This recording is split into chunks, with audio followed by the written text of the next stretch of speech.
Smart learning point. यहाँ देख सकते हैं काफ़ी इंपॉर्टेंट टॉपिक लेकर यहाँ आए हैं। तो बच्चों यहाँ ये भी बताएंगे किस तरीके से आपको एग्ज़ाम में लिखना है कि आप लोग को फुल मार्क्स मिले। अगर टाइम नहीं है तो जैसे जीवन परिचय में जैसे गद्यांश का भी आता है, पद्यांश का भी है कि जीवन परिचय आता है, दोनों आप लोग को लिखना रहता है। तो जैसे उसमें टाइम काफ़ी लग जाता है तो बच्चे क्या होते हैं, कई क्वेश्चन ऐसे होते हैं जो बड़े मार्क्स के ज़्यादा मार्क्स का होता है तो उसे छोड़ देते हैं। तो आप लोग को क्या करना है, अगर ज़्यादा समय नहीं है तब आप लोग को ये ट्रिक अपनाना है। तभी देखें, अगर जैसे समय अधिक नहीं है तो स्मरणीय तथा आपको लिख देना है। बच्चों यहाँ ध्यान से देख सकते हैं। आप देखिए पहला क्वेश्चन सबसे ज़्यादा इसी तरीके से पूछा जाता है कि जब शंकर प्रसाद का जीवन परिचय देते हुए उनकी रचनाओं का उल्लेख कीजिए। इस तरीके से क्वेश्चन पूछा जाएगा। यहाँ देख सकते हैं कितने सन में ये किस सेट में पूछा गया होगा। जैसे कि आप लोग अगर छोटी क्लास में होंगे तो ये नहीं होगा, पता होगा कि ये क्या लिखा है, DH AA AB AG BD BA BF CB CC C। तो बच्चों यहाँ ध्यान दें, जैसा कि ये पेपर सेट होता है, आपको पेपर सेट के हिसाब से यहाँ दिया जाता है कि आपका ये पेपर सेट कौन सा है। तो पेपर सेट में ये पूछा ऐसे ही जाता है। आपका जब बोर्ड एग्ज़ाम होगा तो उसमें पेपर सेट दिया रहेगा आपका। अब देखें, अगर अधिक समय नहीं है तो क्या करना है, यहाँ स्मरणीय आपको तथ्य लिख देना है। सबसे पहले लिख देना है कि इनका जन्म क्या हुआ।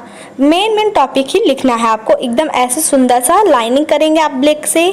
फिर उसके बाद में यहाँ स्मरणीय तथ्य डालेंगे। यहाँ जिस चीज़ काव्य या लेखक का यहाँ जीवन परिचय लिखना है उससे ब्लैक से या खूब बड़े से डाल देना है आप लोग को।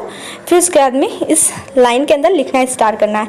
यहाँ लिखेंगे जन्म स्थान, मतलब जन्म कब हुआ, मृत्यु कब हुआ, जन्म स्थान काशी है इनकी, पिता क्या था, पिता का क्या नाम था इनका, श्री देवी प्रसाद था। अन्य बातों में जैसे हो गया 12 वर्ष की अवस्था में पिता की मृत्यु, जीवन कष्टों में बीता। अब काव्यगत विशेषताएं देखी जाए तो देखिए छायावाद के प्रवर्तक, नए विचार, नई कल्पनाएं, नई शैलियाँ। अगर भाषा की बात की जाए कि तो इनका हो गया आरंभ, मतलब प्रारंभ में ब्रज भाषा, बाद में खड़ी बोली हुई, फिर शुद्ध संस्कृत लाक्षणिक मधुर भाषा हुई। फिर नेक्स्ट लास्ट में शैली इनकी कैसी थी, भावात्मक, विवरणात्मक और गवेषणात्मक थी। अब ये होगी तो आपकी होगी कि स्मॉल टॉपिक हो गया कि आप लोग इसी तरीके से लिखकर पूरा फुल मार्क्स पा सकते हैं। आइए अब लॉन्ग में हम बता देते हैं कि आप लोग को लॉन्ग में किस तरीके से लिखना है। तो यहाँ ध्यान दीजिएगा, आप ध्यान दीजिएगा जीवन परिचय। देखिए, बाबू जयशंकर प्रसाद का जन्म काशी के एक प्रतिष्ठित वैश्य परिवार में यहाँ दिया गया 1800 क्या दिया गया है 79 ईस्वी में हुआ था। इनके पिता का नाम क्या था, देवी प्रसाद साहू, जो सुगनी साहू के नाम से भी प्रख्यात थे, मतलब जाने जाते थे। उनकी दानशीलता और उदारता के कारण उनके यहाँ विद्वानों और कलाकारों के बराबर समादर हुआ करता था, मतलब उनको समान समझा जाता था। इनकी शिक्षा का प्रारंभ घर पर ही हुआ। संस्कृत, फारसी, उर्दू और हिंदी की शिक्षा इन्होंने घर पर ही ली। स्वाध्याय मतलब स्वयं से प्राप्त की। कुछ समय के लिए स्थानीय क्वींस कॉलेज के नाम लिखवाया गया इनका, किंतु वहाँ 8वीं कक्षा से ऊपर नहीं पढ़ सके। 12 वर्ष की अल्पायु में इनके पिता का क्या हुआ, देहांत हो गया। और पिता के देहांत के 2-3 वर्षों के भीतर इनकी माता का क्या हुआ, देहांत हो गया। और कुछ दिनों के बाद क्या हुआ, बड़े भाई शंभू रतन, जो उनके बड़े भाई थे शंभू रतन, वो भी क्या हो गए, चल बसे, वो उनका भी स्वर्गवास हो गया। इस प्रकार 17 वर्ष की अल्पायु में इन्होंने अपने परिवार की संचालन का भार भी संभाल लिया।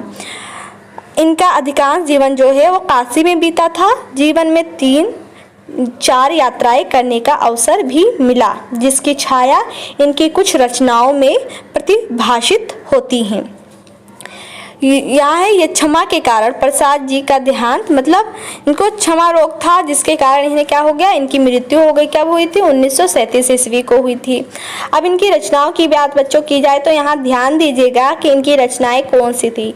देखिए रचनाओं में बस आपको 6-7 याद कर लेना है और 6-7 में से तो पेपर लिखते लिखते आप लोग को याद ही रहेगा। अब बच्चों यहाँ ध्यान दें, यहाँ है इनकी रचना। प्रसाद जी ने काव्य, नाटक, कहानी, उपन्यास और निबंधों की रचना की है। फिर बच्चों यहाँ देखिए, ध्यान दें आप लोग, क्या किया है, रचना की है। अब देखें यहाँ ध्यान दें क्या हुआ है, विवरण निम्न प्रकार से, जैसे नाटक है प्रसाद जी की स्कंदगुप्त, अजातशत्रु, चंद्रगुप्त, विशाख, ध्रुवस्वामिनी, कामना, राजश्री, जन्मेजय का नाग्य।